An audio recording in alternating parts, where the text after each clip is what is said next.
شروع اللہ کا نام لے کر جو بڑا مہربان نہایت رحم والا ہے۔ الف لام میم۔ اس میں کچھ شک نہیں کہ اس کتاب کا نازل کیا جانا تمام جہانوں کے پروردگار کی طرف سے ہے۔ کیا یہ لوگ یہ کہتے ہیں کہ پیغمبر نے اس کو از خود بنا لیا ہے؟ نہیں، بلکہ وہ تمہارے پروردگار کی طرف سے برحق ہے، تاکہ تم ان لوگوں کو ہدایت کرو جن کے پاس تم سے پہلے کوئی ہدایت کرنے والا نہیں آیا، تاکہ یہ رستے پر چلیں۔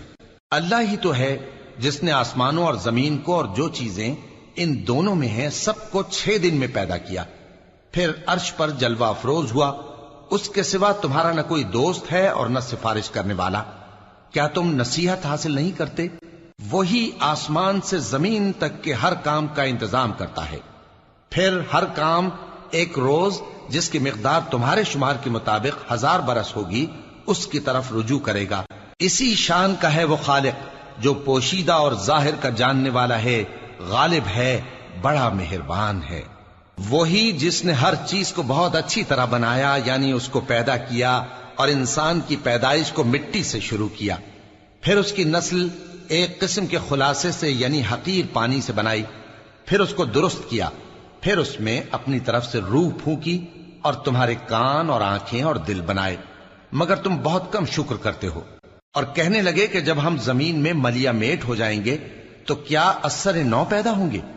حقیقت یہ ہے کہ یہ لوگ اپنے پروردگار کے سامنے جانے ہی کے قائل نہیں۔ کہہ دو کہ موت کا فرشتہ جو تم پر مقرر کیا گیا ہے تمہاری روحیں قبض کر لیتا ہے، پھر تم اپنے پروردگار کی طرف لوٹائے جاؤ گے، اور تم تعجب کرو جب دیکھو کہ گناہگار اپنے پروردگار کے سامنے سر جھکائے ہوں گے اور کہیں گے کہ اے ہمارے پروردگار، ہم نے دیکھ لیا اور سن لیا، تو ہم کو دنیا میں واپس بھیج دے کہ نیک عمل کریں، بے شک ہم یقین کرنے والے ہیں۔ اور اگر ہم چاہتے تو ہر شخص کو ہدایت دے دیتے، لیکن میری طرف سے یہ بات قرار پا چکی ہے کہ میں دوزخ کو جنوں اور انسانوں سب سے بھر دوں گا، سو اب آگ کے مزے چکھو، اس لیے کہ تم نے اس دن کے آنے کو بھلا رکھا تھا۔ آج ہم نے بھی تمہیں بھلا دیا ہے، اور جو کام تم کرتے تھے ان کی سزا میں ہمیشہ کے عذاب کے مزے چکتے رہو۔ ہماری آیتوں پر تو وہی لوگ ایمان لاتے ہیں کہ جب ان کو ان کے ذریعے نصیحت کی جاتی ہے تو سجدے میں گر پڑتے اور اپنے پروردگار کی تعریف کے ساتھ تسبیح کرتے ہیں اور غرور نہیں کرتے۔ ان کے پہلو بچھونوں سے الگ رہتے ہیں، اس حال میں کہ وہ اپنے پروردگار کو خوف اور امید سے پکارتے اور جو کچھ ہم نے ان کو دیا ہے اس میں سے خرچ کرتے ہیں۔ سو کوئی شخص نہیں جانتا کہ ان کے لیے کیسی آنکھوں کی ٹھنڈک چھپا کر رکھی گئی ہے، یہ ان اعمال کا صلہ ہے جو وہ کرتے تھے۔ بھلا جو مومن ہو وہ اس شخص کی طرح ہو سکتا ہے جو نافرمان ہو؟ دونوں برابر نہیں ہو سکتے۔ جو لوگ ایمان لائے اور نیک عمل کرتے رہے ان کے رہنے کے لیے باغ ہیں، یہ مہمانی ان کاموں کی جزا ہے جو وہ کرتے تھے، اور جنہوں نے نافرمانی کی ان کے رہنے کے لیے دوزخ ہے، جب چاہیں گے کہ اس میں سے نکل جائیں تو اس میں لوٹا دیے جائیں گے، اور ان سے کہا جائے گا کہ جس دوزخ کے عذاب کو تم جھوٹ سمجھتے تھے اس کے مزے چکھو، اور ہم ان کو قیامت کے بڑے عذاب سے پہلے دنیا کے عذاب کا بھی مزہ چکھائیں گے، شاید وہ ہماری طرف لوٹ آئیں۔ اور اس شخص سے بڑھ کر ظالم کون جس کو اس کے پروردگار کی آیتوں سے نصیحت کی جائے تو وہ ان سے منہ پھیر لے۔ ہم گناہگاروں سے ضرور بدلہ لینے والے ہیں۔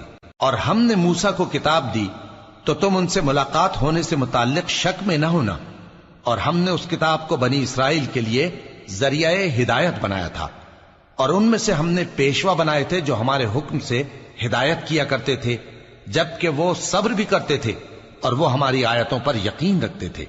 بلا شبہ تمہارا پروردگار ہی ان میں جن باتوں میں وہ اختلاف کرتے تھے قیامت کے روز فیصلہ کر دے گا۔ کیا ان کو اس امر سے ہدایت نہ ہوئی کہ ہم نے ان سے پہلے بہت سی امتوں کو جن کے رہنے کے مقامات میں یہ لوگ چلتے پھرتے ہیں ہلاک کر دیا؟